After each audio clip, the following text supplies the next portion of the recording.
শুনছেন আজ শুক্রবার দৈনিক সমবাংলার বিশেষ বুলেটিন।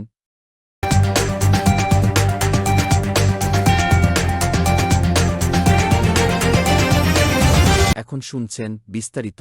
রাজধানীর জুরাইন রেলগেট এলাকায় পুলিশের সঙ্গে ব্যাটারিচালিত অটোরিকশা চালকদের সংঘর্ষের ঘটনা ঘটেছে। এতে শুক্রবার ২২ নভেম্বর বেলা ১২টার থেকে ঢাকা পদ্মা সেতু রুটের দীর্ঘক্ষণ ট্রেন চলাচল বন্ধ হয়ে পড়েছিল। অন্তর্বর্তী সরকারের প্রধান উপদেষ্টা ড. মুহাম্মদ ইউনূসকে নিয়ে খালেদা জিয়ার একটি পুরনো বক্তব্য ভাইরাল হয়েছে সামাজিক যোগাযোগ মাধ্যমে। বিরোধীদলীয় নেতা থাকা অবস্থায় ২০১০ সালে বেগম খালেদা জিয়া বক্তব্যটি দিয়েছিলেন জাতীয় সংসদে। ২.৫ মিনিটের ওই বক্তব্যে শান্তিতে নোবেল পাওয়ায় ড. ইউনূসকে আন্তরিক অভিনন্দন জানিয়েছিলেন খালেদা জিয়া। তিনি তার বক্তব্য বলেছিলেন, শান্তিতে নোবেল বিজয়ী ড. মুহাম্মদ ইউনূস সম্প্রতি যুক্তরাষ্ট্রের সর্বোচ্চ ইউএস কংগ্রেশনাল অ্যাওয়ার্ডে ভূষিত হয়েছেন। এজন্য জাতি হিসেবে আমরা গর্বিত, কিন্তু নিজের দেশে ড. ইউনূস যেভাবে নিগৃহের শিকার হচ্ছেন তা সত্যিই দুঃখজনক। তার মেধা, শ্রম ও ঘামে প্রতিষ্ঠিত গ্রামীণ ব্যাংকও আজ হুমকির মুখে। সরকার নিয়োজিত কমিশন নোবেল বিজয়ীর প্রতিষ্ঠান গ্রামীণ ব্যাংককে ভেঙে ১৯ টুকরো করার সুপারিশ করেছে। আমরা সরকারের এহেন হিংসাত্মক আচরণে স্তম্ভিত। বাজারে আলুর দাম প্রতিদিন বেড়েই চলছে। গত সপ্তাহে ২ দফা বেড়ে হয়েছে প্রতি কেজি ৮০ টাকা, যা আগে ছিল ৭০ টাকা। আর গত মাসে প্রতি কেজি আলুর দাম ছিল ৬০ টাকা। আলুর সঙ্গে কিছু সবজির দামও কেজি প্রতি ১০ থেকে ২০ টাকা বাড়তি দেখা গেছে। তবে স্থিতিশীল আছে ডিম ও মুরগির দাম। সম্প্রতি আন্তর্জাতিক মুদ্রা তহবিল IMF এর পক্ষ থেকে বাংলাদেশকে দেওয়া ঋণটি নিয়ে শুরু হয়েছে ব্যাপক আলোচনা, বিশেষ করে এ ঋণের দীর্ঘমেয়াদী প্রভাব বাংলাদেশের অর্থনীতির ওপর কী হবে তা নিয়ে।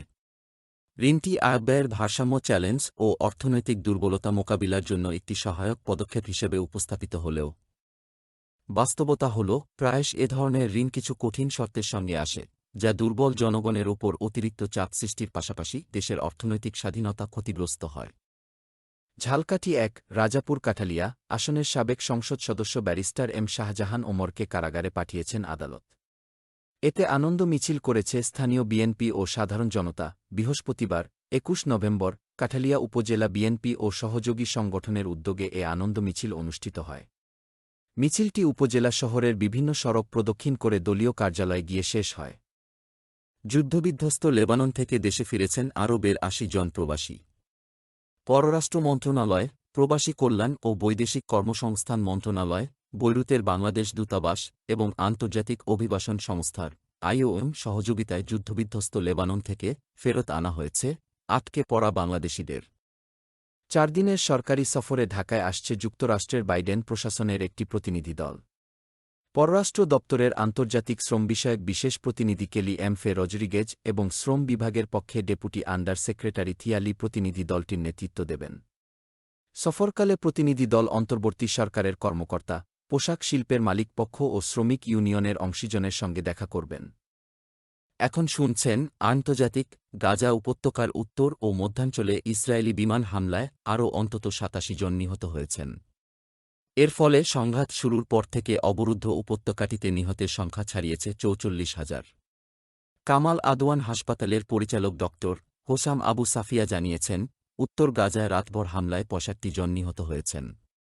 হামলার সময় সেখানে উপস্থিত ছিলেন প্রায় ২০০ জন। পাকিস্তানের উত্তর পশ্চিমাঞ্চলীয় খাইবার পাখতুনখোয়া প্রদেশে যাত্রীবাহী গাড়িবহরে বন্দুকধারীরা হামলা করেছে। এতে এখন পর্যন্ত নিহত হয়েছে ৪২ জন। ২৪ নভেম্বর ইসলামাবাদে বিক্ষোভ সমাবেশের ডাক দিয়েছে পাকিস্তানের সাবেক প্রধানমন্ত্রী ইমরান খানের দল তেহরিক ইনসাফ। এতে শুরু হয়েছে পাকিস্তান জুড়ে রাজনৈতিক উত্তেজনা। এদিকে আদিয়ালা কারাগার থেকে এক বিবৃতিতে ইমরান খান বলেছেন, ইসলামাবাদে যে প্রতিবাদ সমাবেশের ডাক দেওয়া হয়েছে তা স্থগিত করা হবে না, কারণ এখন পর্যন্ত তার মুক্তির ব্যাপারটি স্পষ্ট নয়। রাশিয়ার প্রেসিডেন্ট ভ্লাদিমির পুতিন বলেছেন, ইউক্রেনের সঙ্গে চলমান যুদ্ধটি এখন বৈশ্বিক যুদ্ধে রূপ নিচ্ছে। এ অবস্থায় পশ্চিমা দেশগুলোতে হামলা করার সম্ভাবনাও উড়িয়ে দিচ্ছেন না তিনি। বৃহস্পতিবার ইউক্রেনে নতুন প্রজন্মের একটি মধ্যম পাল্লার ক্ষেপণাস্ত্র দিয়ে পরীক্ষামূলক হামলার পর এই মন্তব্য করেন রুশ প্রেসিডেন্ট। আজকের মতো এখানেই শেষ। আল্লাহ হাফেজ।